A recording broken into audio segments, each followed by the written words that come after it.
वक्ता आदरणीय कोमल अटलानी जी मैम, जो कि बाल परामर्शदाता भी है और काफी मशहूर वकील भी है। अब बारी है, मैं निवेदन करूंगा आदरणीय कोमल अटलानी जी मैम से कि वे आज के इस पावन पर्व पर 2 शब्द कहे। जी हाँ, आदरणीय कोमल अटलानी मैम।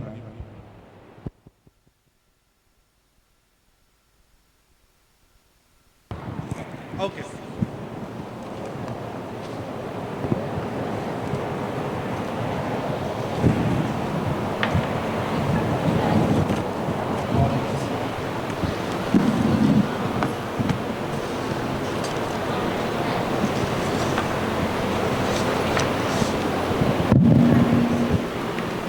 सर्वप्रथम गणेश महाराज जी, सरस्वती माता को नमन करती हूँ और आज जिस दिन के उपलक्ष्य में मैं यहाँ हूँ, सावित्री फुले जी, उनके बिना आज का दिन भी मनाना संभव नहीं है, क्योंकि हमें जो भी अधिकार मिला आज यहाँ खड़े होने का उनकी वजह से मिला है।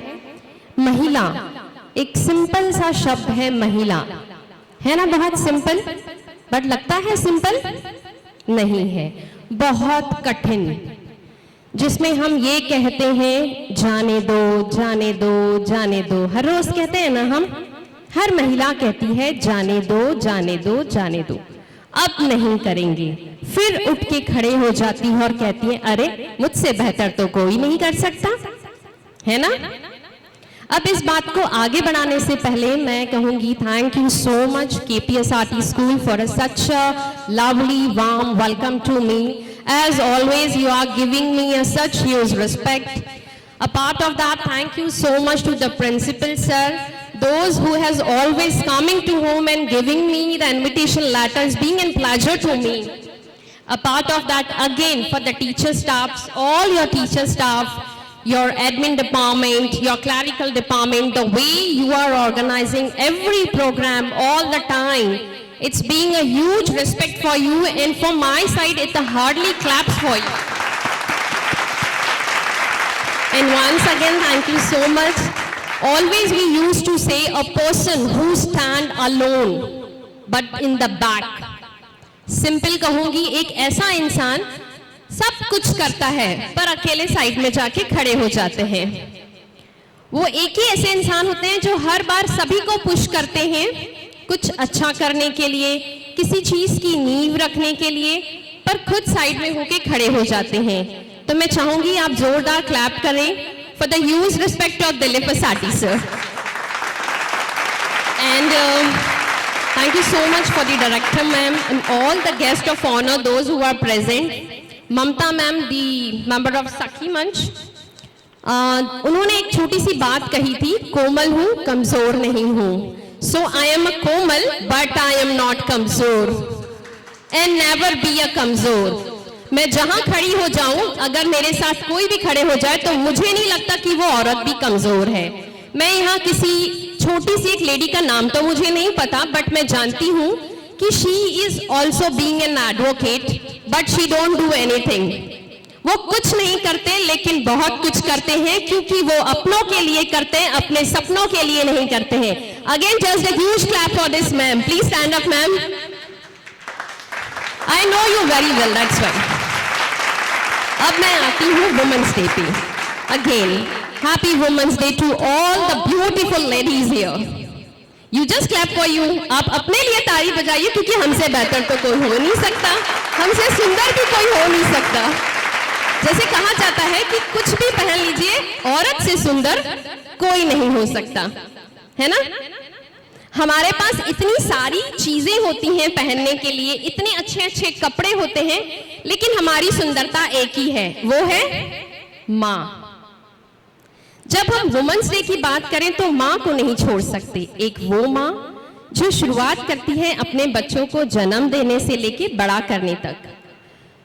इतनी सी बात होती है कि माँ हर रोज उठती है, हर रोज कुछ नया करती है अपने बच्चों के लिए, उन्हें कुछ बनाने के लिए, अपने सपनों को छोड़ के अपनों के लिए, अपनों का जीवन अच्छा बनाने के लिए बहुत अच्छा करती है और अपने सपनों को वहीं छोड़ देती है। और एक बात करना चाहूँगी, जो अपने सपने पूरे करते हैं वो कहीं ना कहीं अपनों को छोड़ देते हैं, और जो अपनों को नहीं छोड़ते वो अपने सपने भी उनके साथ पूरे कर देते हैं। जब हम अपने बच्चों को देखते हैं कि जो हमने नहीं किया हमारे बच्चे करें, हमारा जो भविष्य है, हम कुछ बनना चाहते थे, कुछ करना चाहते थे पर कर नहीं पाए, उसके पीछे कारण सिर्फ एक ही होता है, क्योंकि हमारे पीछे बहुत लोग होते हैं जिन्हें हम छोड़ना नहीं चाहते। हमें लगता है अगर हम अपनों को छोड़ देंगे ना तो हमारे जो अपने हैं वो खुद ही छूट जाएंगे, क्योंकि वो हमारे बिना कुछ भी नहीं है। और यही हमारा सबसे बड़ा गहना है। हमें पता है कि अगर हम खड़े हो गए तो हमारा परिवार खड़े हो जाएगा, लेकिन अगर हम ही टूट गए तो हमारा परिवार टूट जाएगा। लेकिन इसके साथ ये भी याद रखिए, अगर हमारे कोई सपने हैं, अपनों के साथ खड़े होके अपने भी सपने पूरे कीजिए, क्योंकि वो मुमकिन है। बट कब मुमकिन है? जब आप अपनों के साथ खड़े रहेंगे और आप उन्हें ये भी कहेंगे कि आपके सपनों के साथ हमारे भी सपने हैं। और अगर वो सपने आपको लगता है कि पूरे इस वक्त हम नहीं कर पाए हैं, तो अपने बच्चों के साथ पूरे कीजिए। बच्चों के साथ पूरे करने के लिए मैं आपको एक छोटा सा उदाहरण देना चाहूंगी। Can I keep here? Stand is there? No?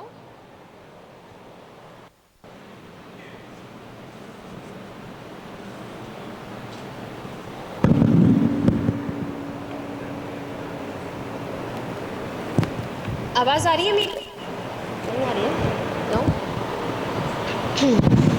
एक छोटा सा उदाहरण। एक माँ होती है, वो अपने बच्चे को हर रोज नोटिस करती है ना, उसके सुबह से लेके रात तक की पूरी दिनचर्या उसे पता होती है। लेकिन वो जो बच्चा होता है ना, वो एक ऐसे ग्रुप में होता है जिसे कहते हैं गैंग ग्रुप।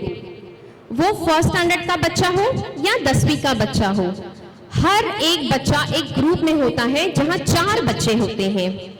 उन 4 बच्चों में से एक बच्चा ऐसा होता है जो काफी डोमिनेटिंग होता है, बॉस होता है, एक गैंग का लीडर। एक बच्चा एक गैंग का लीडर होता है और 3 समान होते हैं, उन्हीं के दोस्त होते हैं, लेकिन असमान भी होते हैं। इसकी वजह ये होती है कि जब एक बॉस कहता है अपने 3 दोस्तों को, चलो आज पिक्चर जाएंगे, आज स्कूल से बंक कर देंगे, आज कुछ नया करेंगे या आज कुछ गलत करेंगे।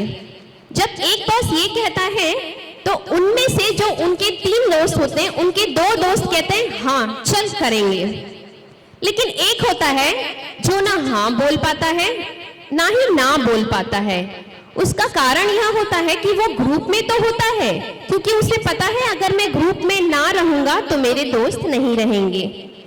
लेकिन यही शिक्षा हमें अपने बच्चों के इस उदाहरण से देनी है कि जब हम एक ग्रुप में होते हैं, अगर एक बॉस है, हम तीनों को डोमिनेट कर रहा है, कहीं सही कहीं गलत जो भी हो रहा है, लेकिन जब गलत हो रहा है, एक वो बच्चा जो हमेशा ये कहता है कि अगर मैंने बोला कि नहीं मैं आज पिक्चर नहीं चलूंगा, या मैं आज क्लास बंक नहीं करूंगा, या आज की जनरेशन में एक बहुत छोटा सा कंसेप्ट चलता है, चल सिगरेट पी के आते हैं, जिनके लिए मैं बहुत ही अपने सूझबूझ से कार्य कर रही हूं कि हमारी अगर घर की महिलाएं इस चीज को पहचान जाए ना, तो मुझे हर एक बच्चे की काउंसलिंग करने की, स्पेशली ड्रग और अल्कोहलिक और स्मोकिंग के लिए जरूरत नहीं पड़ेगी। अगर आपने ये बात जान ली कि वो कहां से शुरू होता है, इस एग्जाम्पल से आपको पता चल जाएगा कि वो शुरुआत कहां से होती है। अपने बच्चों को परखो वो किस ग्रुप में रहते हैं। अपने बच्चों को यह शिक्षा दीजिए कि जो मेरा बेटा है, जब वो यह सोच सकता है कि क्या सही है और क्या गलत है, लेकिन वो नहीं बोल पा रहा है, तो उसे आपको एक छोटी सी चीज सिखानी है। जब उसका एक बॉसी दोस्त बोलता है अगर तू पिक्चर नहीं चलेगा तो तू मेरा दोस्त कैसे हुआ, या आज तूने मेरे साथ स्कूल में बंक नहीं मारा तो मेरा दोस्त कैसे हुआ, आज मेरे साथ सिगरेट पीने नहीं चला तो तू मेरा दोस्त कैसे हुआ। मैं चाहूंगी आप अपने बच्चों को बताइए, अगर वो आपको ये बोल सकता है अगर तूने गलत काम नहीं किया तो तू मेरा दोस्त कैसे हुआ, तो एक अच्छा बच्चा समझदार सुलझा हुआ अपने फैमिली के सपोर्ट से अपने दोस्त के सामने खड़े होके ये बोल सकता है, अगर मैं तेरा दोस्त हूं तो फिर तू भी पिक्चर मत जा, तू तू भी बंक मत मार, तू भी सिगरेट मत पी, बोल सकता है ना। बहुत सरल आधार है ना। बस आपको उसको सपोर्ट सिस्टम देना है, आपको समझना है। और ये कैसे होगा, आपको कैसे समझ में आएगा कि ये आप कैसे कर सकते हैं। आप सबके घर में टीवी है, आप सबके घर में चैनल्स हैं, टीवी में बहुत सारे चैनल्स आते हैं, है ना। जिस टाइम आपका जो मूड होता है आप अपने टीवी का चैनल चेंज करते हैं। जब आप बहुत ड्रास्टिक मूड में होते हैं, आपको लगता है कि थोड़ा साउंडफुल म्यूजिक चलाया जाए और गाने सुने जाए, सबको लगता है ना। फिर वो चॉइस है, कभी आप पुराने गाने सुनने की चॉइस रखते हैं, कभी बहुत डांस वांस वाले सॉन्ग सुनने की चॉइस रखते हैं, कभी इमोशनल सॉन्ग सुनने की चॉइस रखते हैं, या कभी बहुत बोर होता है तो एक पिक्चर लगा लेते हैं जब हमारे पास बहुत सारा समय होता है। ये होते हैं चैनल्स ऑफ टीवी। आपको पता है एक ह्यूमन बीइंग के अंदर बहुत सारे चैनल्स होते हैं। एक महिला के अंदर, हर व्यक्ति के अंदर है, वो मेल हो या फीमेल हो, लेकिन महिला के अंदर जो चैनल्स हैं वो ट्विस्टेबल है, क्योंकि वो हमेशा अपने घर पे अपने बच्चों के साथ होती है। उस समय होती है जब उन बच्चों को उस चैनल की जरूरत होती है। एक माँ बिल्कुल समझ सकती है कि मेरा बेटा किस मूड में है, मेरा बेटा किस मूड में है। वो एक अच्छा मूड है, बुरा मूड है, डिस्टर्ब मूड है, या पढ़ाई करने का मूड नहीं है, स्कूल जाने का मूड नहीं है, सिर्फ खेलने का मूड है, किसी से बात नहीं करने का मूड है। इन पूरे सिचुएशन में आप अपने चैनल्स को चेंज करने के लिए खुद को स्टैंड पे रखिए कि जब आपको लगता है कि अभी मेरे बच्चे का मूड बहुत खराब है, तो आपको अपना चैनल ऑन करना है, एंटरटेनमेंट चैनल। अपने बच्चे के पास जाइए, बहुत सारी बातें कीजिए, फन कीजिए, अपने बच्चे को बोलिए चलो बाहर चलते हैं, थोड़ा सा घूम के आ जाते हैं।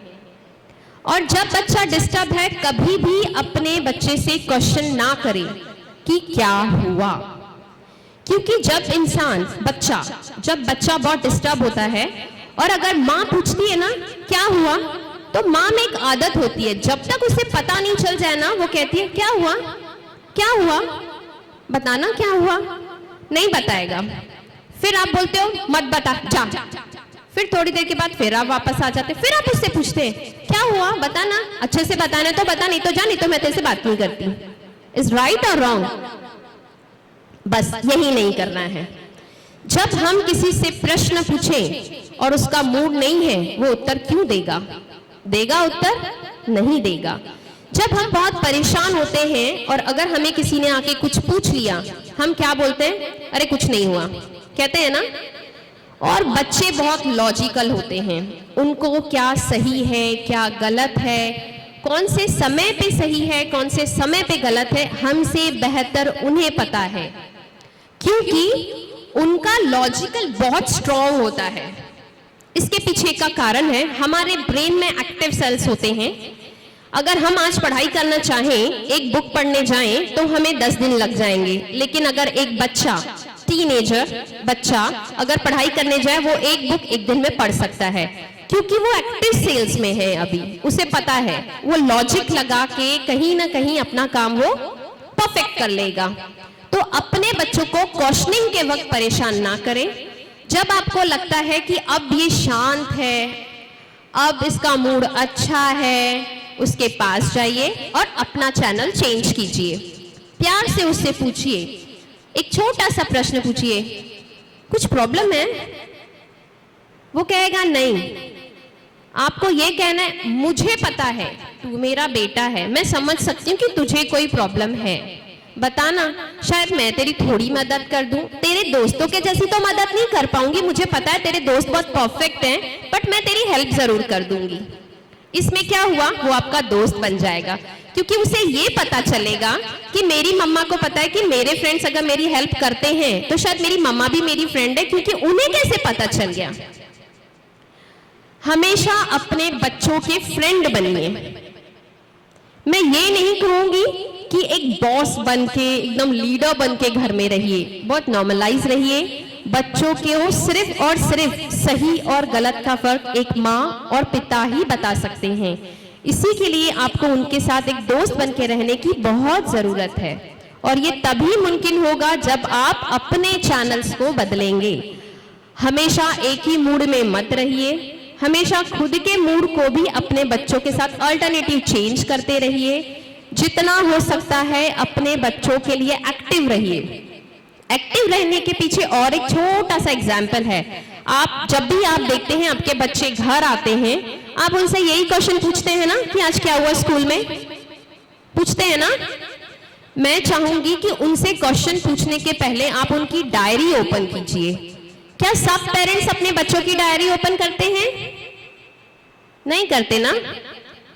एवरी डे अपने बच्चों की डायरी ओपन कीजिए। इसके पीछे का बहुत ही सिंपल सा है कि जब आप अपने बच्चों की डायरी ओपन करते हैं ना, आपको पता चल जाएगा कि आज आपके बच्चे का मूड क्या था। अगर उसने अपना होमवर्क सीक्वेंसली लिखा है, मतलब उसने आज क्लास में पढ़ाई की होगी। अगर उसने कोई गलती की है तो टीचर ने रिमार्क दिया होगा कि वेरी बैड, मतलब उसने आज कुछ नहीं किया। अगर रिमार्क होगा वेरी गुड, मतलब बच्चे ने कुछ अच्छा किया है। स्कूल में क्या हुआ आज ये डायरी में लिखा होता है। अगर आप डायरी रोज चेक करेंगे, आपको डेली अपडेट्स मिल जाएंगी कि स्कूल में क्या चल रहा है।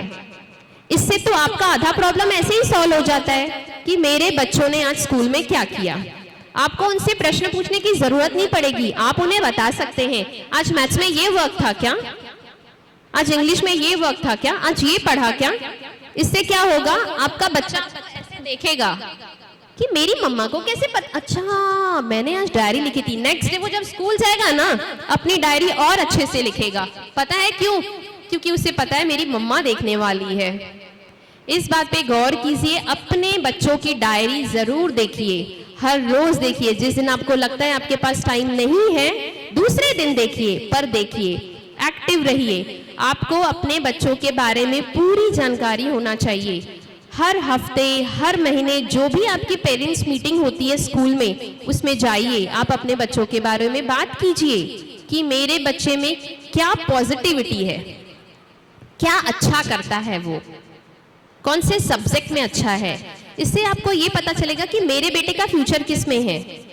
आप बहुत आसानी से उसका फ्यूचर बना सकते हैं। डिपेंड करता है आप कितने प्रेजेंस ऑफ माइंड है, आप उसको कितना एक्टिवली लेते हैं, कितनी बार स्कूल जाते हैं, कितनी बार टीचर्स से मिलते हैं, बच्चों के बारे में बात करते हैं, अटेंटिव रहते हैं, स्कूल आते हैं, मीटिंग्स अटेंड करते हैं।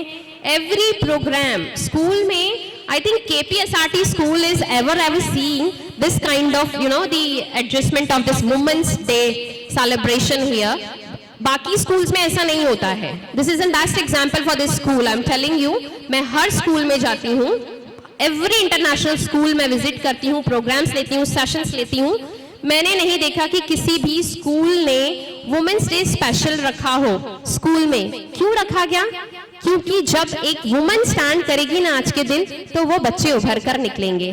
क्यों निकलेंगे? क्योंकि जब आप तक ये बात पहुंचेगी, आप तक जब बात पहुंचेगी स्कूल की, आपको पता चल जाएगा। जैसे रिस्पेक्टेड ममता मैम सेड कि संस्कार, मैं बहुत छोटा सा एग्जाम्पल देना चाहूंगी। I am being in counsellor in, मैं हर स्कूल में काउंसलर हूँ, every international school in Gondia. So मेरा यहाँ का जो एक्सपीरियंस रहा, मैंने यहाँ देखा कि जैसे ही मैं एंटर करती हूँ, मुझे साईनाथ महाराज की मूर्ति दिखाई दी, वहाँ पे जोत दिखाई दी। आपके बच्चे जब स्कूल में एंटर करते ही होंगे तो उन्हें कैसी वाइब्रेशंस आती होगी? वाइब्रेशन से पता चलता है ना, पॉजिटिव है, नेगेटिव है। जब मुझे पॉजिटिव वाइब्रेशंस आ रही हैं, तो आपके बच्चों को तो पॉजिटिव वाइब्रेशंस आती होगी। अ पार्ट ऑफ दैट, जब मैं किसी भी टीचर से मिलती हूँ तो मुझे पता चल जाता है कि सामने वाले टीचर्स में क्या काबिलियत है, उनका पढ़ाने का तरीका, उनके बात करने का तरीका। बात आती है संस्कार पे। जब टीचर में संस्कार है तो बच्चे में संस्कार होंगे ना, होंगे ना। So I will give in small example. Here is principal sir Javed sir, right? So being in, he is in principal here. जब उनके संस्कार एक वुमेन को रिस्पेक्ट देना है, तो जब एक बच्चा ये स्कूल में पढ़ेगा, वो क्या संस्कार लेके पढ़ेगा? Respect. Respect is the first pillar of संस्कार। बाद में आती है शिक्षा। अब आप सबने स्कूल तो देखा ही है, आपके बच्चे यहाँ पढ़ते हैं। जो स्कूल डे बाय डे के हिसाब से क्या बेटर हो सकता है, हम क्या और अच्छा कर सकते हैं, स्कूल आपके लिए आपकी पूरी सुविधाएं उपलब्ध करा रहे हैं। इससे बेहतर आपको क्या चाहिए जहां आपको संस्कार और शिक्षा दोनों मिल रही हो। इससे बेस्ट एग्जाम्पल केपीएसआरटी स्कूल के अलावा मुझे नहीं लगता आपको मिलेगा। जैसे अगेन एक बात ममता मैम ने कहा कि गोंदिया, हर बच्चे के माइंड में एक कंसेप्ट चल रहा है आजकल कि मुझे गोंदिया जाके पढ़ना है। मैं तिरोड़ा की बात कर रही हूँ, मुझे गोंदिया जाके पढ़ना है। क्यों? पढ़ाई वही है, सिलेबस वही है, पैटर्न वही है, टीचर्स अलग है, पढ़ाने का तरीका अलग हो सकता है, स्कूल का नाम अलग हो सकता है, लेकिन बच्चों को अपने से बहुत दूर भेजने की जरूरत नहीं है। जब आपके पास जो चीज अवेलेबल है उसका पूरा फायदा उठाएं। बच्चे इसीलिए दूर जाना चाहते हैं कि उनको फ्रीडम मिले। क्यों फ्रीडम मिले? Because of gang group. एक गैंग में से 4 लोगों में से एक बॉस बोलता है मुझे पढ़ना है गोंदिया में, उसके पीछे 2 फॉलो करेंगे, उसके पीछे चौथा फॉलो करेगा। अपने बच्चों को चौथा मत बनाइए, अपने बच्चों को वो 3 में से एक अलग बनाइए। हमेशा आपने सुना होगा कि 4 बच्चे क्लास 1 ऑफिसर नहीं बनते। ग्रुप ऑफ पर्सन, एक ग्रुप के 4 ही दोस्त क्लास 1 ऑफिसर नहीं दिखेंगे आपको, आपको एक दिखेगा। आपको सिलेक्ट करना है कि आपको एक चाहिए या आपको 3 चाहिए। हम भी एक ही ग्रुप में पढ़ते हैं, एक ही स्कूल में पढ़ते हैं, एक कॉलेज में पढ़ते हैं।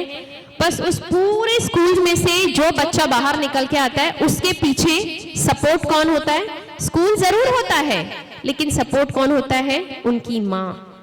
अगर मम्मा ने बोला कि मेरा बेटा यही स्कूल में पढ़ेगा, तो आपका बेटा यही स्कूल में पढ़ेगा। उसके पापा कहेंगे ठीक है ना, वो कह रहा है कि मुझे गोंदिया जाके पढ़ना है, कोई बात नहीं, लेकिन आपको तब स्टैंड करना है कि नहीं, मैं मेरे बच्चे को यहाँ रोज देख पाऊंगी, मैं यहाँ जा पाऊंगी पूछने के लिए स्कूल में कि मेरा बेटा कैसा कर रहा है, क्या कर रहा है। Don't get emotional, this is a life. And इसीलिए यहाँ सेलिब्रेट कर रहे हैं, दैट्स एन वुमेन्स डे, है ना, पावर ऑफ वुमेन। एक माँ ही है जो अपने बच्चों का भविष्य बना सकती है। अपने बच्चों को ऐसे ना छोड़ें, उनको अपने पास रखें, हर वक्त बच्चों को एक मोटिवेशन दें कि बेटा मैं तेरे साथ हूं, सिर्फ मैं तेरे साथ हूं। बस अगेन अपने टीवी के चैनल आपको बदलने हैं, वो तो हमने आपको बता दिया कैसे बदलने हैं। आपके ऊपर डिपेंड करता है आप चैनल कैसे बदलेंगे। अब एक मैं नया टॉपिक पे आती हूँ। टॉपिक बहुत सा आसान है। हम कहते हैं ना, आपने ये देखा कार्ड, ये कार्ड देखिए, अभी मुझे स्कूल में वेलकम में मिला है। इसमें लिखा हुआ है women are the true builders of society. Simple language में मैं आपको बताऊंगी कि women's are the true builders of society क्यों कहा गया है। एक बिल्डिंग बनाने के लिए जब हम एक ईंट रखते हैं ना, will put the bricks on the wall. एक वॉल बनाने के लिए जब हम ब्रिक्स रखते हैं, ईंटें रखते हैं, तो उस ईंट को रखने का पीछे का एक रीजन होता है, उसको हाइट देने के लिए, उसको हाइट देने के लिए। सीमेंट अपना काम करता है स्ट्रॉन्ग करने के लिए। सो women is a pillar of brick, इसीलिए उसको कहा गया शी बिल्ड। एक वुमन होती है जो हर रोज एक नई ईंट रखती है। शुरुआत कहाँ से करती है? वो सुबह उठती है, ब्रेकफास्ट, टिफिन, बच्चों को रेडी करना, स्कूल भेजना, फिर हस्बैंड को, फिर सास माँ, पापा जी, जो भी फैमिली मेंबर्स होते हैं उनका वो जो भी उनको रहता है वो वर्क करते हैं। फिर आते हैं आफ्टरनून पे, अगेन उनका काम होता है दोबारा खाना बनाना, फिर वही रूटीन करना। फिर शाम होती है और उनके ना मुँह से एक आवाज़ निकलती है, मैं थक गई। क्या यार, वही रोज रोज का। एक इंग्लिश में थॉट है, वुमेन्स ऑलवेज यूज्ड टू से टॉलरेट टॉलरेट टॉलरेट, मतलब हमेशा महिला कहती है जाने दो जाने दो जाने दो, कहती है ना, फिर वापस आ जाती है। फिर क्या कहती है? मुझसे बेहतर कौन कर सकता है, क्योंकि माँ से बेहतर कोई नहीं कर सकता। इसीलिए कहा गया है कि we are a true builders around society. अगर हम अपने घर के एक पर्सन को बिल्ड करते हैं, that will the stable of society. मतलब पूरी जो सोसाइटी है वो कैसे बनती है? आप देखिए, किसी भी एक घर में देखिए, अगर एक महिला नहीं है ना, वो घर अस्त व्यस्त है, कहते हैं ना डिस्टर्ब्ड है। अगेन आई से एक चीज में लेकिन ये भी बोलना चाहूंगी कि हमेशा ये ही नहीं है कि woman is the best. I always believe believe I am nothing without my man. मैं अपने पीछे के जो मेरे आदमी लोग हैं ना, उनके बिना कुछ नहीं है। My dad is my pillar. मैं जो कुछ भी हूं मेरे पापा की वजह से हूं। तो आप भी वही सोचिए कि जब आपका बेटा कुछ बन जाएगा ना, तो वो ये कहेगा कि मैं अपनी मम्मी की वजह से हूं। Because son always used to say I am just because of my mother. क्योंकि एक माँ ही है जो अपने बच्चों को पूरी परवरिश देती है, अच्छे संस्कार देती है, अच्छी शिक्षा देती है।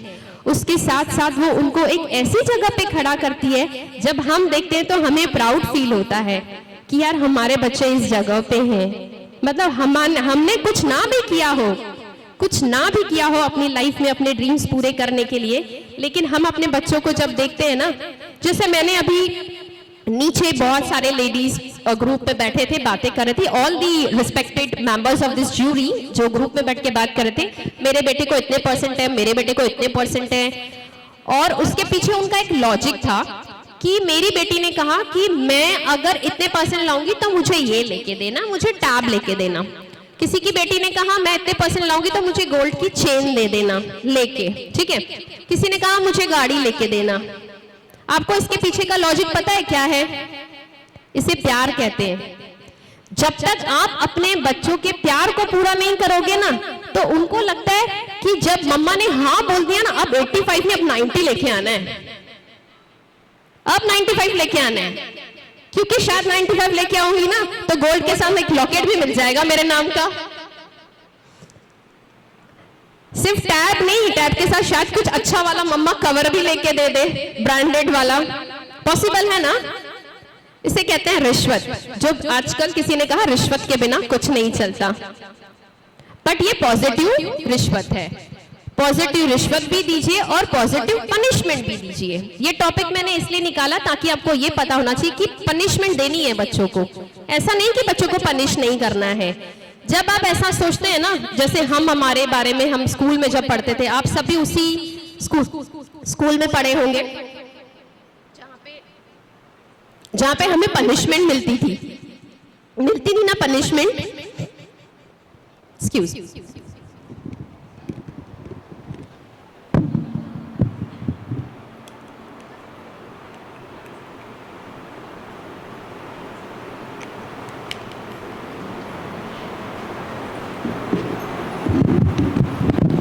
Sorry, continue.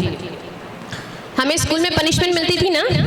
आज गवर्नमेंट ने एक रूल अप्लाई कर दिया है कि बच्चों को पनिश ना किया जाए, बट ये पनिशमेंट नेगेटिव पनिशमेंट है। किसी को मारना, किसी को चिल्लाना, जोर से डांट देना, क्लास से बाहर खड़ा कर देना, दिस इज नेगेटिव पनिशमेंट। इसका पॉजिटिव इफेक्ट है for the teachers also. Positive effect ये होगा जब आप अपने बच्चों को कहोगे आज बच्चों ने होमवर्क नहीं किया, स्कूल से फोन आ गया कि आपके बच्चा वर्क ही करके नहीं आता है, आपको क्या करना है? आपको उनको रिश्वत देनी है। ये जो होमवर्क है ना आज का, इसको थोड़ा अच्छे से करो, इसको थोड़ा अच्छे से करो कि कल स्कूल से फोन आए मुझे कि आपका बेटा रोज होमवर्क करके आता है। आप उसको क्या पनिशमेंट दोगे? नेगेटिव पनिशमेंट दोगे, मारोगे, चिल्लाओगे? कुछ नहीं होने वाला, कुछ नहीं होने वाला। आपको पॉजिटिव पनिशमेंट देनी है। पॉजिटिव पनिशमेंट क्या है? वो है रिश्वत। आज मैं तेरे लिए ना तेरा फेवरेट वाला खाना बना दूंगी, है ना, सिंपल सा। मेरी बेटी मुझसे बहुत छोटी सी चीज मांगती है, mummy can I go for a पानी पूरी? बस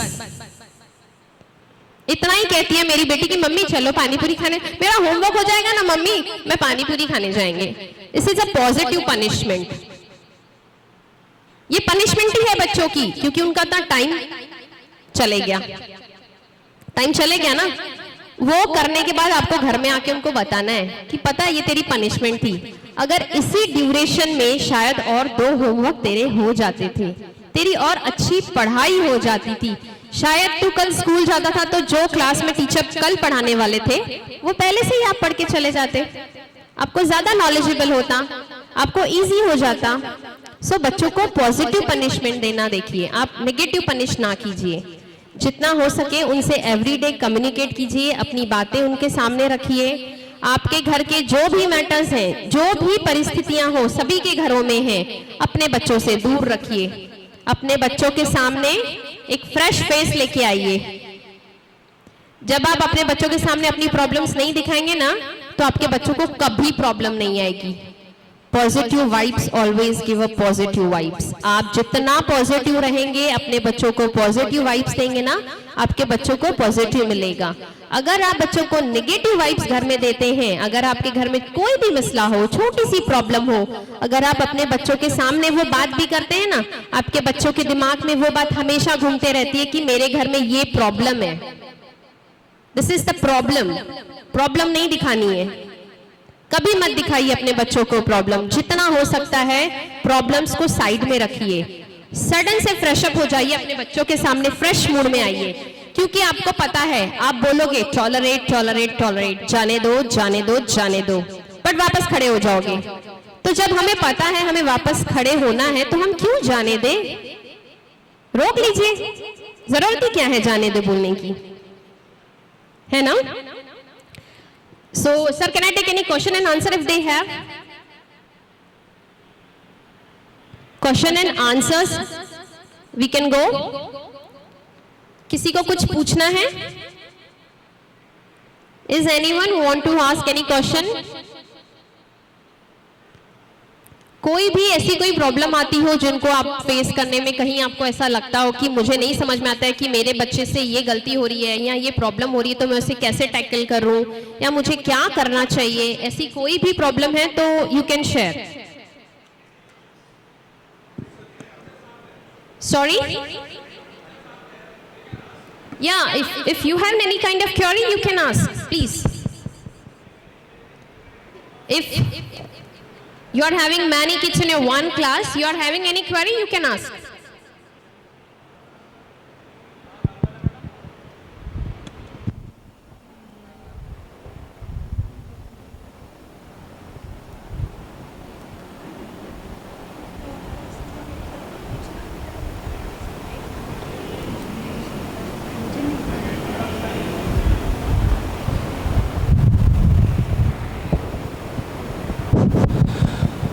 लेडी पेरेंट्स, मैम का कहना है कि अगर आपको डे टू डे लाइफ में अगर ऐसे कुछ प्रॉब्लम्स होंगे रिलेटेड टू योर चाइल्ड, आपके बच्चों से लेके कोई इश्यूज होंगे, कोई प्रॉब्लम्स होंगे जो आपको क्लियर करना है, जिसका आपको सॉल्यूशन नहीं मिल पाया अभी तक, okay, so you can ask those questions to ma'am, okay. Apart from lady means parents, our lady teachers are also there, you are also welcome, your questions are also welcome। अगर आपके पास में कोई question है तो आप बेझिझक पूछिए। Ma'am, मेरी बेटी 10th स्टैंडर्ड में है, वो पढ़ाई वढ़ाई सब उसकी ठीक है, बट कभी कभी बहुत ज़्यादा एकदम हाइपर रेस हो जाती है, एकदम से गुस्सा उसको बहुत जल्दी आता है। यस, गुस्सा हर बच्चे को गुस्सा आता है। एवरी पेरेंट इज लाइक, मेरी बेटी को, मेरे बेटे को बहुत गुस्सा आता है। गुस्से का कारण पता है आपको? कोई बताएगा मुझे? कोई तो ऐसा पेरेंट होगा जिसको पता होगा कि मेरे बेटी का गुस्सा करने का कारण क्या होता है।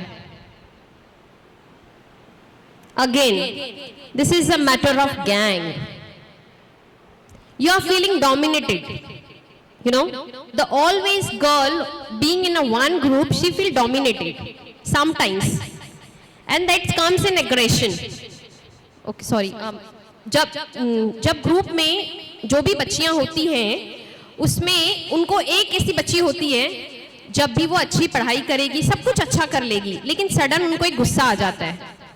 क्यों गुस्सा आता है? उसके पीछे कारण होता है, वो अपना कारण बता नहीं पाते हैं, क्योंकि उनको जब कारण बताना होता है ना, तो उनके पास सुनने वाला कोई नहीं होता है। और यही हमारी सिचुएशन है। जब भी बच्चे आपको बार बार कोई क्वेश्चन पूछते हैं, ना, आप भी बहुत फ्रस्ट्रेट हो जाते हो, और आप भी कभी कभी बोलते हो, छोड़ना, मेरा सर मत खा, कहते हैं ना, अभी मेरा मूड नहीं है, कहते हैं ना, अभी मैं मोबाइल देख रही हूँ, या मैं मोबाइल में कुछ कर रही हूँ, या मैं टीवी देख रही हूँ, या मैं कुछ काम कर रही हूँ। नहीं, ऐसा मत कीजिए। जिस समय आपके बच्चों को जरूरत है, अगर आप उस वक्त अपने बच्चों के साथ नहीं रहेंगे ना, तो वो आपको अपनी बात ही नहीं बता पाएंगे, और वो जब बात नहीं बता पाते हैं तब होता है एग्रेशन। एक तो उनको होता है पढ़ाई का टेंशन, एक उनको होता है, सबसे बड़ा आज का टेंशन है उनका ग्रुप सर्कल। ग्रुप का टेंशन सबसे बड़ा है। मेरी 2 फ्रेंड्स ऐसी, मेरी 1 फ्रेंड ऐसी और मेरा ये प्रॉब्लम। वो जो 3 प्रॉब्लम लेके चलती है ना अपने ग्रुप की। Girls, if you are having any problem you can tell. You are having any problem because you are doing gossips there. If I'm not wrong, if you don't like my talk, you can go and you can leave if you don't mind. But don't speak, okay, in between of yours, because I'm feeling disturbed. Because I don't have a 2 eye. For a kids, I'm having 4 eyes. You know, only for kids, not for mother. So please don't speak in between, okay? जब बच्चे हमारी बात करने के लिए या सुनने के लिए वहाँ अवेलेबल होते हैं तो हम भी अवेलेबल होना चाहिए। ये भी आदत डालिए। थोड़ा सा पेशेंस रखिए। अगेन पेशेंस बहुत ज़रूरी है और मुझे लगता है कि महिलाओं से ज़्यादा पेशेंस किसी में नहीं है। मतलब जितना हम सब्र सीखते हैं ना जिंदगी में वो कहीं नहीं है। हमने सब्र ही सीखा है, हर बात में सब्र, हर बात में जाने दो ना, जाने दो ना, जाने दो ना। ठीक है, कुछ सब्र रखिए। जब बच्चे आपसे बात करने आए आप उनके लिए वहां खड़े रहिए कि हाँ मैं हूं, मैं हूं। लेकिन जब बच्चा बहुत गुस्से में है ना, फिर उसके पास जाके क्वेश्चन मत पूछिए, फिर पॉजिटिव ट्रीटमेंट अपनाइए। थोड़ी देर उनको छोड़ दीजिए, फिर उन्हें कोई और ऑप्शन दीजिए, उन्हें वहां से बाहर निकालिए कि चल बेटा किचन में हाथी बटा दे। बहुत अच्छा ट्रीटमेंट है। ऐसा मत सोचिए कि हम लोग किचन में काम करते तो हमारी बच्चियां किचन में नहीं आनी चाहिए। नहीं, बिल्कुल नहीं। बच्चियों को बहुत इंटरेस्ट होता है। इवन बॉयज को भी मैं बोलूंगी कहीं ना कहीं कोई ना कोई काम दे दीजिए जब वो डिस्टर्ब दिखते हैं आपको। अपना रैकी बना ले बेटा, अपना शेल्फी बना दे। क्यों? क्योंकि तब उनका जो टेंशन होता है ना वो रिलैक्स हो जाते हैं कुछ समय के लिए, वो अपना टेंशन भूल जाते हैं, उनका गुस्सा भी शांत हो जाएगा और कुछ समय के बाद वो आपको आके बात भी बता देगी कि वो किस कारण से गुस्सा थे। जो आपको बात पता होनी चाहिए ना वो बहुत नॉर्मल तरीके से पता होनी चाहिए। आपको उसको प्रेशराइज करने की जरूरत नहीं है कि इस वक्त क्या हुआ, क्यों गुस्सा है तेको, क्या हुआ। और जब बच्चे में गुस्से में आते हैं तो माँ भी पता है गुस्सा हो जाती है, 1 बार पूछती है, 2 बार पूछती है, तीसरी बार पूछती है, फिर रेज हो जाती है, क्या हुआ बताना। जो हमारा जो लैंग्वेज होता है वो वैसा हो जाता है क्योंकि हम भी गुस्से में आ जाते हैं। बस तब गुस्सा नहीं करना है, थोड़ा समय शांति पेशेंस रखना है, फिर कुछ समय के बाद उनसे क्वेश्चन कीजिए। 10th के बच्चों में एक माइनस पॉइंट पता है क्या है? ओवर एंजाइटी, कि मेरा ये वर्क नहीं हुआ, मैंने ये होमवर्क नहीं किया, मेरी फ्रेंड का हो गया, मेरी फ्रेंड ने ये बोला। That is called over anxiety. That over anxiety execute as in गुस्सा, एग्रेशन। इस बात पे बरोबर ध्यान दीजिए आप एवरीडे की एक्टिविटीज पे उसकी। और आप ये देखिए कि जब भी आपको लगता है ना वो गुस्सा करती है तो एक बार उसका वर्क चेक कर लीजिए, उसका वर्क चेक कर लीजिए। और अगर आपको कहीं ना कहीं कुछ ना कुछ दिख जाएगा, उसका रीजन दिख जाएगा। अगर आप उसका वर्क चेक करोगे तो आपको बता देगी कि मम्मा ये मेरा प्रॉब्लम नहीं है, पढ़ाई मेरा प्रॉब्लम नहीं है, मेरा प्रॉब्लम ये है। सेकंड है मोबाइल फोन। मैं ये नहीं कहूंगी कि आप अपने बच्चों को मोबाइल ना दीजिए, क्योंकि हर इंसान विदाउट मोबाइल है ही नहीं। Every woman is having mobile phone. सभी मोबाइल देख रहे हैं, लेकिन एक लिमिट रखिए, खुद भी लिमिट रखिए और बच्चों की भी। अगर आप सारा दिन मोबाइल देखेंगे तो आपके बच्चे 100% देखेंगे, लेकिन अगर आप मोबाइल नहीं देखेंगे ना तो आपके बच्चे भी नहीं देखेंगे। आप मोबाइल की जगह पे कहीं ना कहीं ऐसी एक्टिविटीज में बिजी रहिए। आपके टीवीज में बहुत अच्छे चैनल्स आते हैं, एक्टिव चैनल्स लगाइए, वो चलते रहेंगे तो बच्चे आके मोबाइल छोड़ के बैठ जाएंगे आपके साथ। काफी इंटरेस्टिंग चैनल्स है, फॉर एग्जाम्पल डिस्कवरी, NGOs जो आते हैं, बहुत अच्छे चैनल्स आते हैं, तो आप उसमें बिजी रहिए ताकि उनको एक टेलीविजन इफेक्ट जो है वो धीरे धीरे आएगा तो मोबाइल एडिक्शन कम होते जाएगा। उसके अलावा एक और एक्टिविटी लाइए अपनी लाइफ में। आप अपने बच्चों को थोड़ा सा खेलने में टाइम दीजिए, थोड़ा सा बैडमिंटन खेलिए, आपकी भी एक्सरसाइज होगी, आपके बच्चों की भी एक्सरसाइज होगी, ब्रेन एक्टिविटीज होगी, मोबाइल एडिक्शन खत्म हो जाएगी। सिर्फ एक छोटा सा एग्जांपल है बैडमिंटन, ऐसे बहुत सारे गेम्स हैं। आप रस्सी कूदिए कभी कभी थोड़ी सी, आप हेल्दी रहेंगे, एक्टिव रहेंगे, आपका ब्रेन भी वर्क करेगा। क्योंकि आपका ब्लड सर्कुलेशन प्रॉपर तरीके से होता है, आपके ब्रेन एक्टिव सेल्स हो जाते हैं। तो बच्चों के साथ भी वैसा ही है, अगर आप कुछ अच्छा करोगे तो बच्चे डेफिनेटली सीखेंगे उसमें से। और वही है जो आपके बच्चे के एग्रेशन को कंट्रोल करता है। उनको एक चीज में बहुत अच्छा बेनिफिट मिलता है, रिलैक्सेशन। जब वो कोई और चीज में इन्वॉल्व हो जाते हैं ना, स्पोर्ट एक्टिविटीज में, तो उनको रिलैक्स फील होता है। उनको गाना गाना पसंद है तो म्यूजिकल में लेके जाइए, कोई इंस्ट्रूमेंट प्ले करना है तो कोई ना कोई एक्टिविटी में बच्चों को बिजी रखिए। इवन फॉर 10th स्टैंडर्ड थोड़ा सा टाइम बच्चों को एक्टिविटी के लिए दीजिए। Always not from the tuition school, no, just give at least थोड़ा टाइम बच्चों के साथ स्पेंड कीजिए अपने, उनको एक्टिविटी में बिजी रखिए, उनको बहुत अच्छा फील होता है। और जब वो थोड़ा देर रिलैक्स हो जाते हैं उसके बाद अगर पढ़ाई करने बैठेंगे तो उनकी पढ़ाई और ज्यादा बेहतर तरीके से होगी और एग्रेशन लिमिट्स कम होते जाएगी। Thank you. और कुछ, और किसी कुछ पूछना है? या please sir. Ma'am, actually, few days back, I read a news. Okay, I have gone through a news, and it is the ongoing. What we can say that it's an ongoing problem nowadays. Means the students who are going to quota, okay, for coaching, the students who are facing the exam of NEET or JEE. So I read a news ki the student, one girl was there, she committed suicide because she secured only 97%. Okay. Now here the expectation of parent का जो expectation था वो था कि बच्चे ने Yeah, I understand your question. Please. So here tell them how to cope up with such type of situation. What is the role of parent and what is the role of that particular child? Yes. When बच्चे, आप जब बोलते हैं ना आप बच्चों को कि 85% लाना है तो मैं आपको ये लेके दूंगी, बोला ना आपने, बट पता है कुछ पेरेंट्स कैसे होते हैं, and really such parents are there, because मैं ऐसे बच्चों से मिल चुकी, and you are talking about the girl, even that girl's case has been in one school, the same scenario in Gondia school, same scenario, she gets suicide just because maybe the 10th exam is going on and her science paper was not good. Yes, if I'm not wrong, 10th में पढ़ती है बच्ची, उसका science का paper अच्छा नहीं गया है। वो घर गई और अपने घर में जाके उसने बताया कि मेरा पेपर अच्छा नहीं गया है तो मेरे जो परसेंटेज है वो कम हो जाएंगे। उनकी मम्मी ने उनको बोला ऐसे कैसे गंदा क्या, तूने पढ़ाई नहीं की होगी। वो पेपर दे के आई, उसने बताया कि मेरा पेपर अच्छा नहीं गया, उसने ये भी बताया कि मेरे जो परसेंट हैं वो शायद कम हो जाएंगे। क्या पेरेंट्स का वो समय पे ये बोलना जरूरी है कि तूने पढ़ाई नहीं की होगी? अपने बच्चों को अपनी प्रॉपर्टी मत समझिए।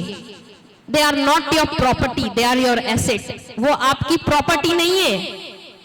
हम जो डोमिनेट करते हैं ना बच्चों को, जबरदस्ती बच्चों को इतना प्रेशराइज कर दिए हैं समटाइम्स। मैं सबकी बात नहीं कर रही हूं, लेकिन 25% पेरेंट्स ऐसे हैं जो बच्चों को प्रेशराइज कर रहे हैं कि तेरा क्लास में फर्स्ट रैंक क्यों नहीं आता है, तेरे कुछ मार्क्स क्यों नहीं मिलते हैं। Second, comparison. आपके घर में 2 बच्चे हैं, एक है 70 वाला, एक है 90 वाला। कंपेयर मत करो बच्चों को। Every kid is special, they are not your properties, they are your asset. आज आप उनके ऊपर जो लगाओगे ना वही आपका, जो कहते हैं ना, क्या कहते हैं, एसेट, व्हाट वी से इन हिंदी, एसेट, संपत्ति। यस, ये एसेट जो आप अपने बच्चों पे आज लगाओगे ना वो आपकी पूंजी है, संपत्ति है वो आपकी, जो आपको बाद में मिलेगी। Successful asset. अगर आप उसको प्रॉपर्टी बनाओगे ना, प्रॉपर्टी मतलब आज आपने 2 लाख की एक प्रॉपर्टी खरीदी और आप एक्सपेक्ट करते हो कि आपकी जो प्रॉपर्टी है वो आपको 4 लाख रुपए दे। समझ में आया? तो kids are not your property, they are your asset. वो आपकी पूंजी है, वो आपके काम आएगी, लाइफ टाइम काम में आएगी। लेकिन अगर आप उसको प्रॉपर्टी बनाओगे तो वो काम में नहीं आएगी। इसीलिए बच्चों को प्रेशराइज मत कीजिए, किसी भी वक्त कंपैरिजन मत कीजिए कि तेरा भाई तो 90% लाते हैं, तुझे क्यों 70 आते हैं। उसको भी दिमाग है, तेरे को भी दिमाग है, सबका दिमाग सेम नहीं हो सकता है, सबका पढ़ने का तरीका सेम नहीं हो सकता है, सबका ग्रास्पिंग पावर सेम नहीं हो सकता है।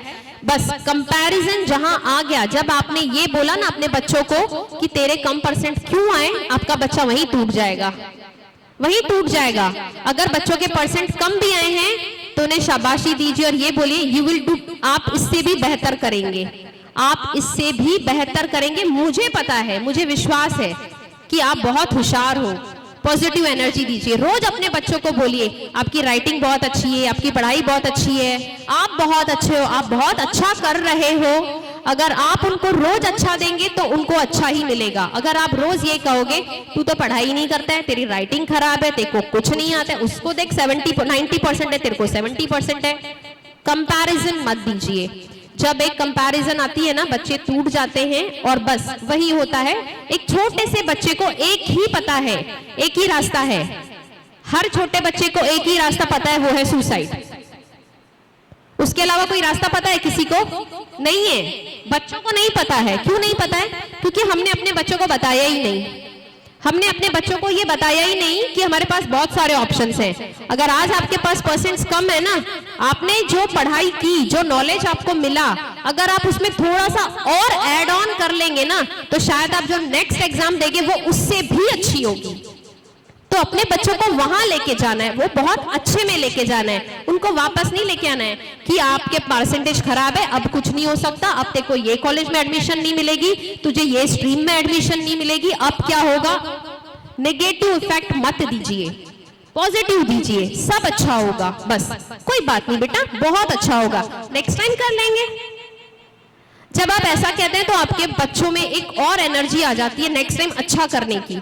लेकिन अगर आप डीमोटिवेट करते हैं तो वो और पीछे हो जाते हैं।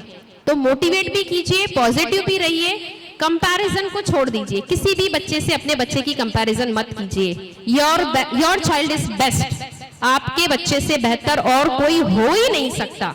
मैं तो बिलीव करती हूँ कि मेरे बच्चे से बेहतर कोई हो ही नहीं सकता, क्योंकि मुझे लगता है जितने भी बच्चे हैं ऑल आर माइंस, क्योंकि मैं हर बच्चे के लिए खड़ी, तो मुझे पता है कि हर बच्चा मेरा है।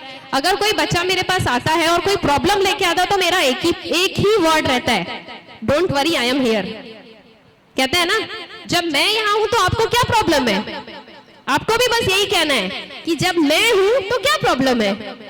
सब चीज का सोल्यूशन है, बस पेशेंस, थोड़ा सा सब्र। Thank you so much. Anything else?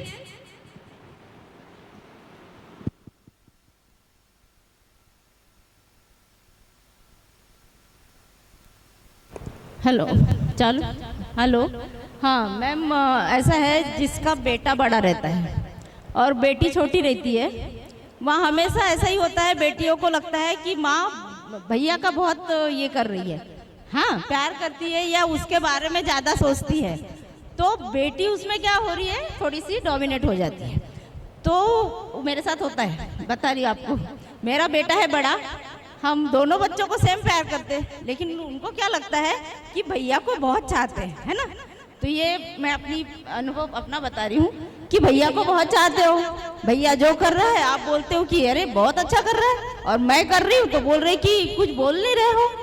तो एक दो बार हमें समझ में आ गया कि ऐसा होता है कि अपन बड़े जो रहता है बेटा, उसका बोलते ही है ना भैया ऐसा कि आप उससे छोटी है तो थोड़ा पहले नाम नहीं आता, तो बोलती कि आप तो मुझे कुछ बोलते ही नहीं हो, आप तो भैया भैया करते रहते हो। तो हम उसको समझाते, अब हमको इतना एक्सपीरियंस है, हम उसको समझाते बेटा भैया के उस पे चलो आप, कि भैया कैसे कर रहा है, कितने अच्छे से रहता है, उस तरीके से चलो। बेटी तो हमारी अनमोल हीरा है, बस हम इतना चाहते हैं कि भैया जितना अच्छा रहता है आप वैसे रहो, तो उसको खुशी होती है बहुत। थोड़ा बच्चे थोड़े से, बहुत सही में बता रही हूँ, बेटी छोटी जो रहती है ना, वो बहुत ध्यान देती है कि मम्मी पापा भैया भैया भैया ऐसे करते हैं। तो ये सभी माओं से बोलना चाहूँगी मैं, मुझे पता है आपका क्वेश्चन था ये, तो मैं बहुत माओं से बोलना चाहूँगी कि बेटा तो बेटा है ना, लेकिन बेटियां हमारी कम नहीं है, क्योंकि हम बेटी बनकर आए हैं और हमें पुरुषों ने ही साथ दिया है तब हम आगे आए। तो बेटा भी इतना अच्छा बनाइए और बेटी अभी। तो क्वेश्चन मेरा ऐसा ही था कि इसके लिए थोड़ा सा आप बता दीजिए सारे पेरेंट्स को। बोलना चाहते हैं? बोलिए ना, बोलिए। नहीं, आपके मन में क्या है मुझे वो सुनना है। कंपैरिजन, इसको कंपैरिजन कहते हैं। इसका कारण मैं छोटा सा बताती हूँ आपको। मुझे आप बताइए कि हम एक ऐसे समाज से आते हैं जहां आज भी ये बोला जाता है कि मेरा बेटा। पहला हम किसको देते हैं, प्रेफरेंस किसको देते हैं? बेटे को देते हैं ना। किसकी गलती है पता है? किसकी गलती है? एक माँ की गलती है। जिस दिन माँ ने ये सोच लिया ना कि नहीं, मेरे दो अनमोल रतन है, एक बेटा एक बेटी, बट हमेशा आप ये कहते हो मेरा अनमोल रतन, किसको कहते हो? बेटे को कहते हो। ये गलत है। ये शुरुआत हमने की है और हमें ही खत्म करनी है और अपने घर में ही खत्म करनी है। दोनों को एक सरीखा मान दीजिए, कंपैरिजन मत कीजिए। पढ़ाई की बात है उसमें भी कंपैरिजन मत कीजिए और घर में एक बेटी और बेटे में भी कंपैरिजन नहीं कीजिए, बिल्कुल भी मत कीजिए।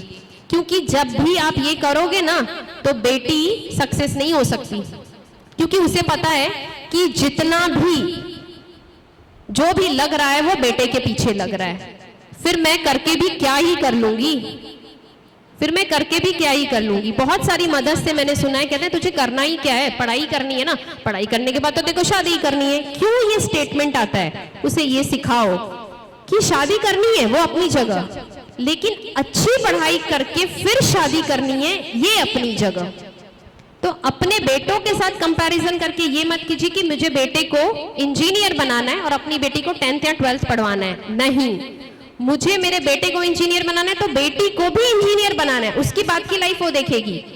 दैट बस यही एक छोटा सा प्रॉब्लम होता है हमारी फैमिलीज में कि हमारे घर से ही वो कहीं ना कहीं से आता है। हम कितने भी पढ़े लिखे क्यों ना हो, हम अपने बच्चों में कहीं ना कहीं बेटे में और बेटी में कंपैरिजन करते हैं। कभी मत कीजिए। दोनों को अगर आज आप एक साथ रखोगे ना तो कल वो अपने आने वालों को एक साथ रखेंगे और ये हमें ही ब्रेक करना है। अगर आज आपने ब्रेक कर लिया तो कल आपकी बेटी भी ब्रेक करेगी, आपका बेटा भी ब्रेक करेगा। आपका बेटा बोलेगा क्या कि मेरी बेटी कम है और मेरा बेटा ज्यादा है। अगर आपने उसमें यह भाव नहीं लाया होगा तो अपने बच्चों में ये भाव मत लाइए कि बेटी है। अगेन अपनी बेटियों को ये मत सिखाइए कि आप किसी के पीछे फॉलो करो। नहीं, उसने ये किया, उसने ये किया, उसकी बेटी नहीं, मेरी बेटी है ना, मैं तुझे बनाऊंगी और आप उसको जैसा बनाओगे ना वो वैसे ही बनेगी। अगर आप अपने बेटे को बनाओगे तो वो भी वैसा ही बनेगा जैसा आप चाहते हैं, क्योंकि उनका लॉजिकल पावर बहुत स्ट्रांग होता है। जब मम्मी बोलती है ना, मम्मी पापा जब बोलते हैं ना कि बेटा ऐसा करना है, वो सोचते हैं, उनको पता है कि मेरे मम्मी पापा ने बोला है तो सही बोला होगा। वो कभी ये नहीं कहेंगे कि आपने गलत बोला होगा। हाँ, आजकल के बच्चे बोलते हैं आपको क्या पता, कहते हैं ना आपको क्या पता, लेकिन वो थोड़ी देर के बाद वो खुद ही सोचते हैं कि नहीं यार मेरी मम्मी को मेरे से ज्यादा ही पता है। तो इस भाव में मत जाइए, बस यही चीज रखिए कि बेटा भी आपका है, बेटी भी आपकी है, बस। इसीलिए दोनों को कम ज्यादा इस पार्शियल बिहेव में मत लेके जाइए। जब आप ऐसा नहीं करेंगे तो आपकी बेटी आपको कभी ऐसे नहीं बोलेगी कि आप मेरे भाई को ज्यादा दर्जा देते हो, मुझे कम देते हो। कंपैरिजन तब आती है जब सच में कंपैरिजन की जाती है, क्योंकि बच्चों का लॉजिक बहुत स्ट्रांग होता है। जब हमारे घर में पहला बेटा होता है ना तो हम सारा दिन उसी के पीछे लगे रहते हैं, तो वो नॉर्मली वो बच्चों में आ जाता है, क्योंकि सबको लगता है ये पहले आए तो उससे प्यार ज्यादा होता है, फिर थोड़ा सा कम हो जाता है। ये बच्चों को लगता है, हम में नहीं होता है ये, लेकिन ये बच्चों को लगता है, क्योंकि हर व्यक्ति की सोच वहीं तक होती है जहां से वो आती है। हम देते हैं ना बच्चों को, तू मेरी बात नहीं सुनती है, तेरा भाई मेरी बात सुनता है, आ गई ना बात, बस यही नहीं करना है। और उसके सामने तो बिल्कुल नहीं करना है। आपको करना भी है, ठीक है ना बेटा, समझ, देख वो सुन लिया ना मेरी बात, देख तूने नहीं सुना ना बेटा, उसके सामने नहीं बोलना, अकेले में बोलना। फिर उसको एक पॉजिटिव थॉट मिलेगा कि मम्मा मेरे साइड है, मतलब आई एम द बेस्ट, क्योंकि मम्मा मेरे साइड है। तो बेटियों को कहीं भी थोड़ी सी झिझक होती है ना, वो थोड़ा टाइम लेती है समझने को। उनको साइड में थोड़ा सा प्यार से लेके समझाइए, बहुत अच्छे से समझ जाएगी। सही कहा ना? You need a pampering na? I'm asking you. You need a pampering na? Always in family. For girls, you I'm asking. Yes, yes. You need a pampering na? Why you need pampering? Many you are having for pampering your mother, father, grannies, everyone. जी हाँ, कोई और कुछ पूछना है? हाँ ma'am, मैंने ज़्यादातर छोटे जो बच्चे होते हैं उनमें देखा है कि बहुत सारे बच्चे क्या करते हैं, वो अपने आप में ही खोए रहते हैं ma'am.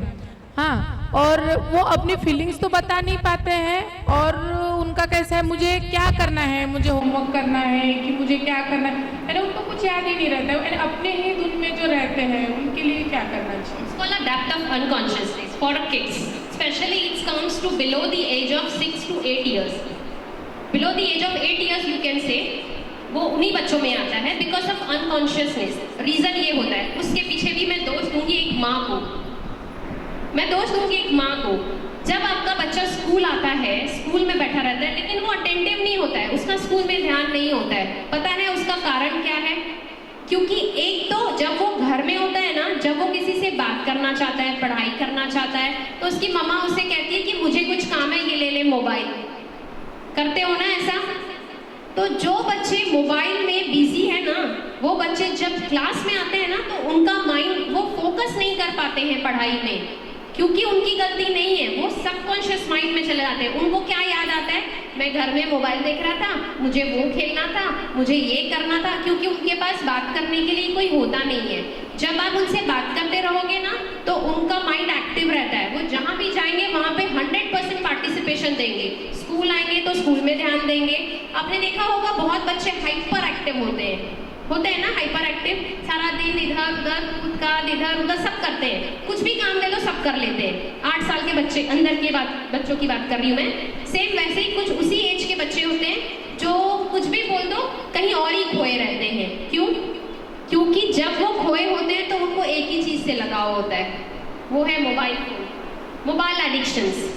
The reason is mobile addiction, because when you will see the mobile ना, आपको पता नहीं चलता है कि कितना टाइम हो गया है। आप स्क्रॉल करते जाते हो, कुछ ना कुछ खेलते रहते हो, तो काफी टाइम स्पेंड हो जाता है। तो हमारा माइंड जो है वो अनकॉन्शियस माइंड में चले जाता है। फिर आप किसी और जगह पे जाके बैठोगे ना, तो आपको पता है क्या याद आएगा? जो आप मोबाइल में कर रहे थे, क्योंकि आपके आसपास जो चीजें हो रही थी आपने तो वो देखा ही नहीं बहुत देर तक, आपने एक्टिवली पार्टिसिपेट नहीं किया ना।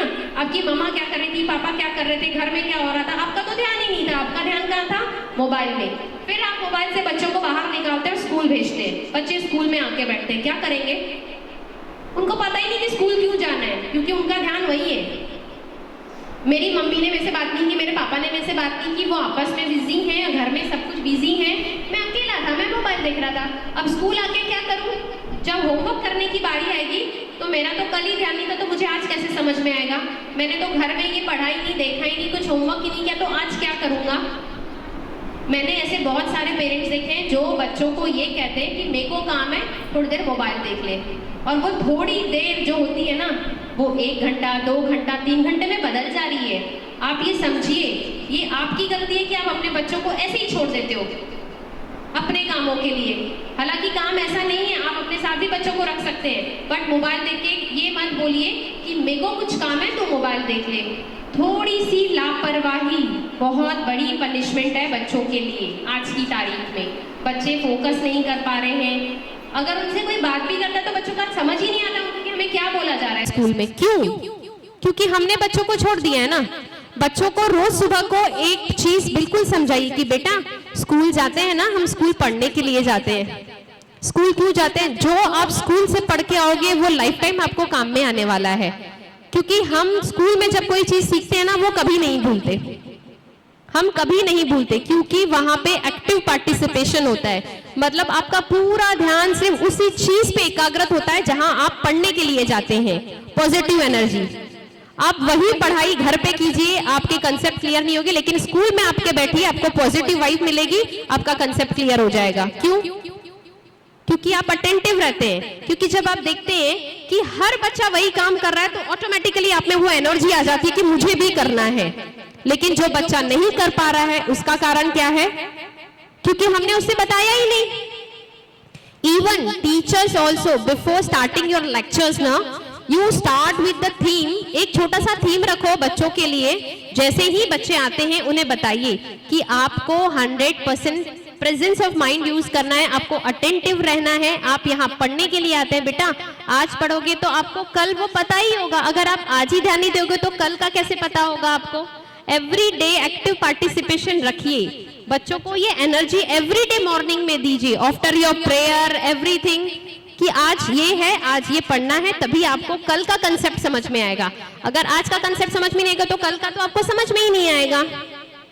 हम कहते हैं ना कि स्टार्टिंग बच्चा पैदा होता है तो चलने से हर चीज सीखता है। तो कैसे सीखता है? क्योंकि हमने उसे सिखाया है कि बेटा कैसे चलना है, सिखाया है ना हमने। वो डायरेक्ट खुद ही उठ के चल लेता है क्या?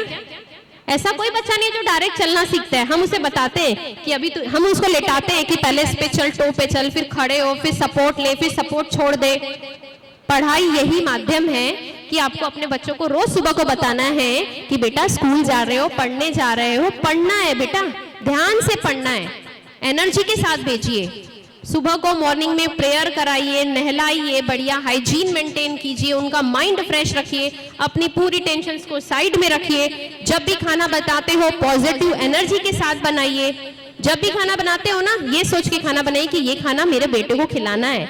अगर मैं पॉजिटिवली खाना बनाऊंगी तो मेरे बेटे को भी पॉजिटिव ही मिलेगा, मेरी बेटी को भी पॉजिटिव ही मिलेगा। पॉजिटिव वाइब्स रखिए आसपास, कहीं पे भी जाइए, कितनी भी प्रॉब्लम्स हो, उसी प्रॉब्लम को फिर से माँ को एक ही बात बोलनी है, जाने दो। Okay, anything else?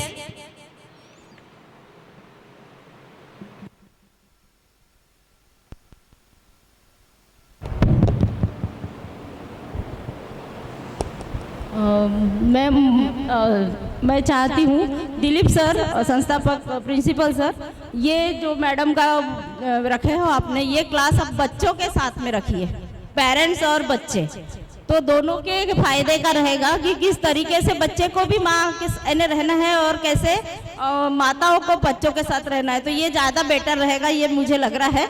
एक क्वेश्चन ये है मैडम, सुबह बच्चा उठता है, जैसे दूर दूर भेजते हैं ना बच्चों को, सुबह उठता है, फिर वो स्कूल जाते हैं दौड़ते भागते, उधर से आता है, बस खाना खाया, बेटा ट्यूशन का टाइम हो गया है, निकलो निकलो निकलो।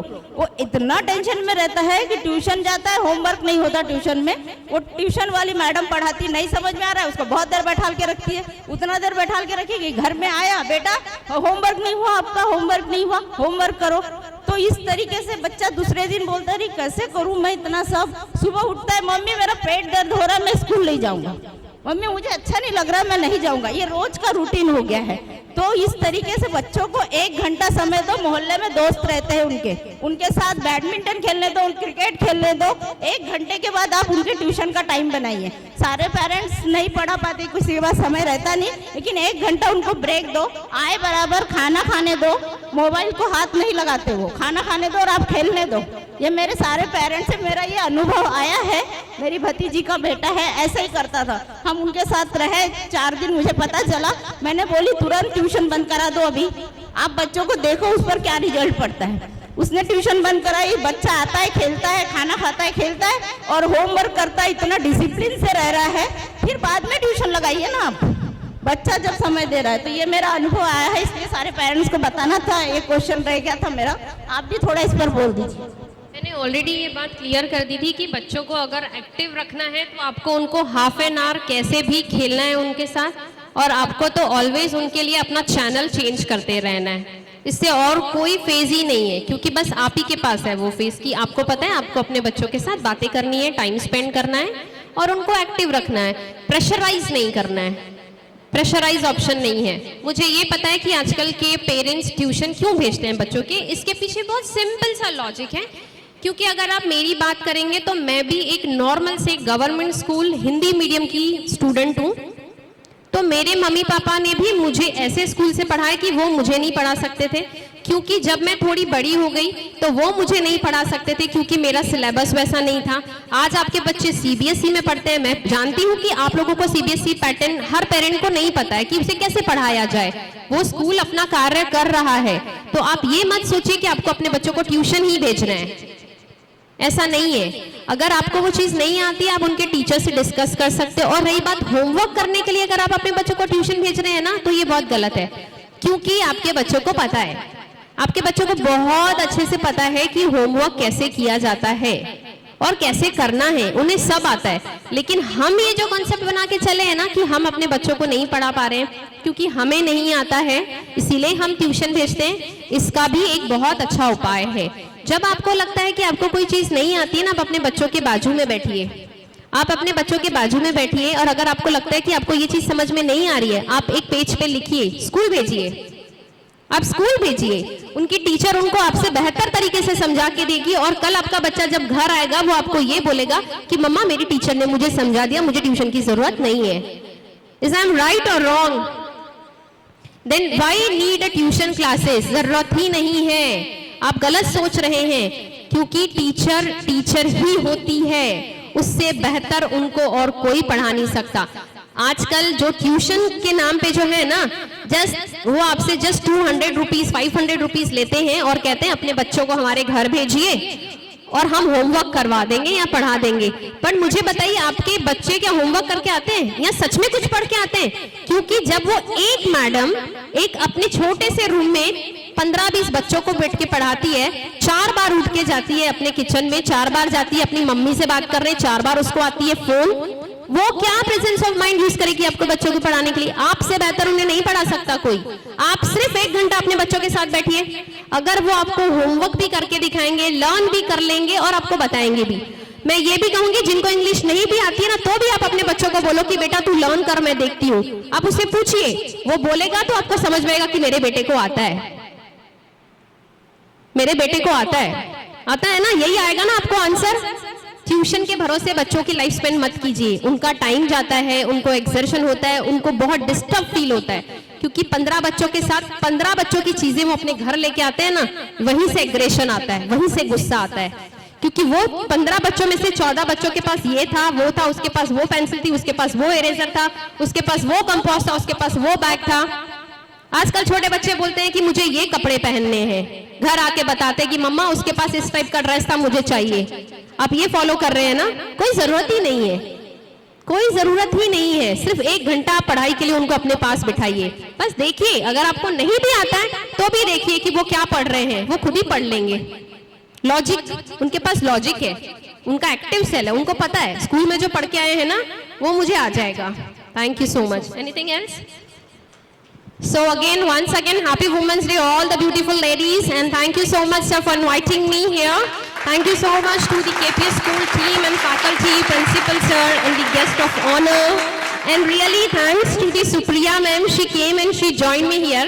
Actually, I share, she is my one of the best friend from childhood to till. So ये यहाँ पे एडवोकेट है तिरोड़ा में, तो मैंने इसे कॉल किया कि तुम्हें आना है। लास्ट टाइम सर ने बुलाया था, पर उसकी मीटिंग्स की वजह से वो नहीं आ पाई थी, तो इस बार उन्होंने भी ज्वाइन किया। Thank you so much.